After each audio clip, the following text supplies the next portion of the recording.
Réinventer l'éducation. Learning World, en association avec WISE, une initiative de Qatar Foundation. Les révolutions populaires dans le monde arabe ont changé le profil politique de plusieurs pays. Ce qu'on a appelé le printemps arabe a emporté avec lui des régimes en place depuis des décennies, discrédités aujourd'hui. Mais le printemps arabe a-t-il aussi révolutionné l'éducation ? Enquête cette semaine en Libye et en Tunisie et éclairage d'experts dans Learning World. Un an s'est écoulé depuis le début de la révolution libyenne et le pays est en train d'inventer une nouvelle ère. De quelle manière réécrire l'histoire après Kadhafi ? Il fut un temps où les élèves de cette école de Tripoli n'apprenaient que la version des événements approuvée par l'ancien dictateur. Aujourd'hui, les enseignants ont leur mot à dire sur le contenu des cours. Ils sont libres d'exprimer leurs opinions. Mais les élèves estiment que beaucoup doit encore changer. Sous le régime du colonel Kadhafi, les enseignants se devaient de respecter à la lettre le programme officiel, même si cela pouvait déranger leur conscience. Aujourd'hui, les professeurs réécrivent l'histoire, comme dans cette école de Tripoli. Toute tyrannie a une fin. Kadhafi avait le pouvoir de faire tellement pour ce pays, mais il n'en avait pas envie. Pour ce qui est du programme, la plupart restent le même. Rien n'a changé jusqu'à présent, à part l'histoire. On m'a seulement envoyé des thèmes, mais les livres d'histoire ne sont pas encore arrivés.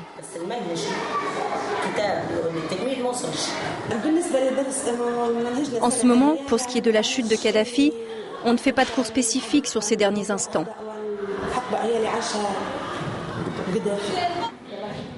Ce qui a changé, c'est que le corps enseignant se sent à présent libre de parler et d'enseigner sans trahir ses opinions. Dans ma vie professionnelle, ce que je regrette en tant que professeur de sciences humaines, c'est d'avoir dû véhiculer la propagande de Kadhafi et feindre des opinions personnelles contraires à la réalité. Je le regrette totalement. En tant que musulmane pratiquante, j'ai dû enseigner des idées et des philosophies conflictuelles qui n'existent pas dans ma religion. Quand les élèves me posaient une question, j'avais honte et je me disais « Que puis-je leur répondre ?» Parfois, j'étais obligée de leur répondre avec un mensonge flagrant. Du temps des comités révolutionnaires de Kadhafi, on voyait les erreurs, on en parlait en privé au sein des écoles, mais on ne pouvait rien changer. Mais maintenant, ma voix peut être entendue parce que personne ne peut m'empêcher de m'exprimer. S'exprimer et croire en l'avenir, c'est ce que désirent aujourd'hui les étudiants libyens. Mon vœu est de voir l'éducation s'améliorer ici, pour pouvoir être fier de décrocher un diplôme en Libye, de sorte qu'un jour je devienne médecin et puisse aider les gens.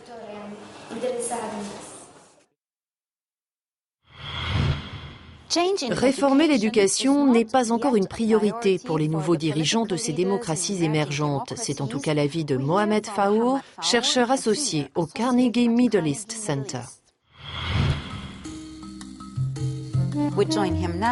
Nous le rejoignons à présent pour évoquer l'impact du printemps arabe sur l'éducation et les réformes envisagées.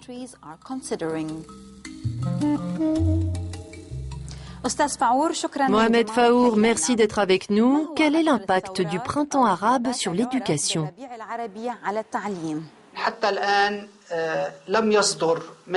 Jusqu'à présent, les nouveaux régimes n'ont démontré aucune volonté de faire des réformes éducatives leur priorité. Ces systèmes se préoccupent encore, avant tout, des changements politiques, légaux et économiques.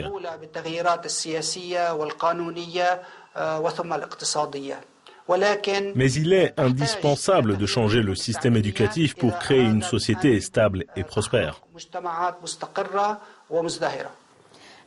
Pensez-vous que le paysage éducatif va changer radicalement dans les pays du printemps arabe comme la Tunisie, la Libye et l'Égypte ? Allons-nous voir émerger de nouveaux modèles éducatifs ? Je l'espère et c'est ce que j'attends. Nous avons besoin de jeunes citoyens qui puissent participer politiquement au système démocratique en pleine évolution.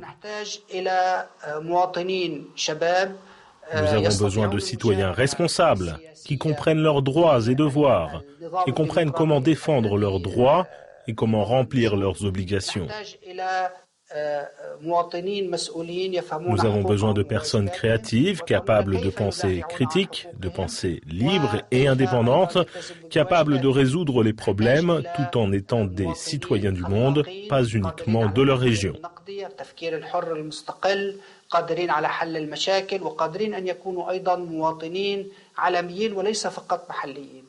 Quelles sont les réformes requises ? Il y a 3 choses importantes à prendre en considération. Tout d'abord, la gouvernance. Ensuite, la formation des enseignants et leurs qualifications. Enfin, la responsabilisation et l'éducation civique. Les élèves doivent apprendre par l'éducation à devenir des citoyens responsables, et cela inclut la capacité à comprendre leurs droits et devoirs en tant que citoyens et à exercer leur citoyenneté. Et cela commence à l'école, lors des élections des délégués de classe.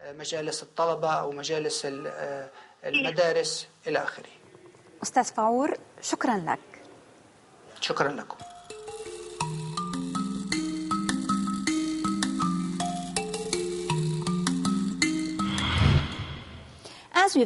Comme nous venons de l'entendre, l'éducation civique est indispensable aux jeunes des pays arabes en mutation. C'est ce que promeut un projet en Tunisie.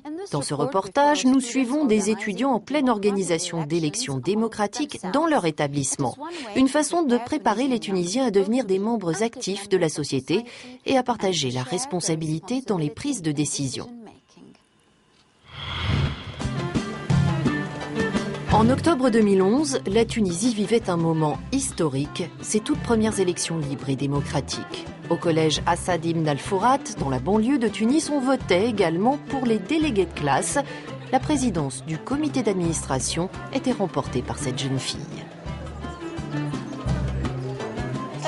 Je me suis présentée parce que je veux faire entendre la voix de mes camarades. Vous savez, avant, les élèves étaient juste des élèves. On ne pouvait pas donner notre avis. Maintenant, il y a la liberté d'expression. Car même si nous ne sommes que des élèves, nous avons des choses à dire. Pourquoi nos voix ne seraient-elles pas prises en compte ?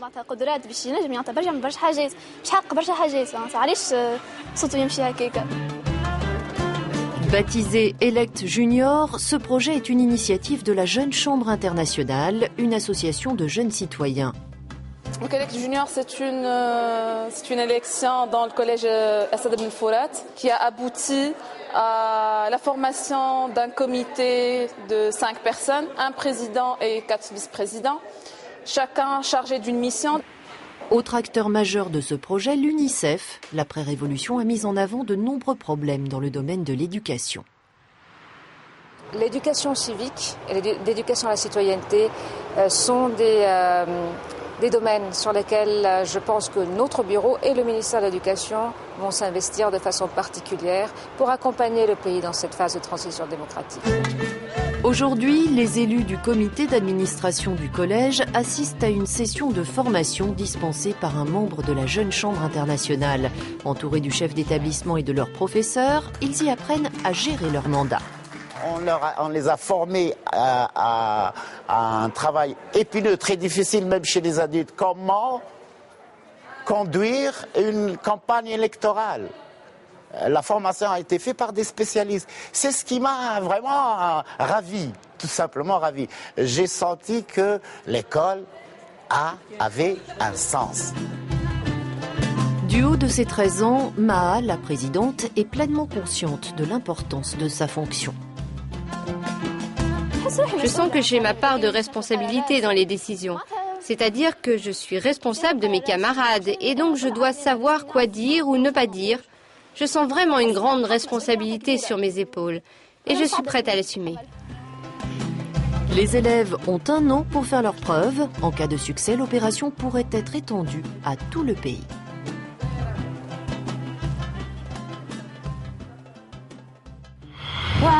C'est tout pour aujourd'hui. Dites-nous à quel changement vous aimeriez assister dans l'éducation.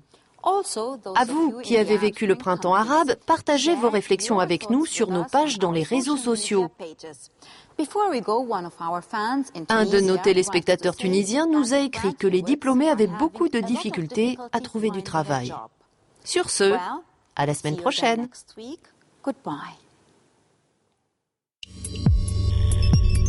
Learning World, en association avec WISE, une initiative de Qatar Foundation.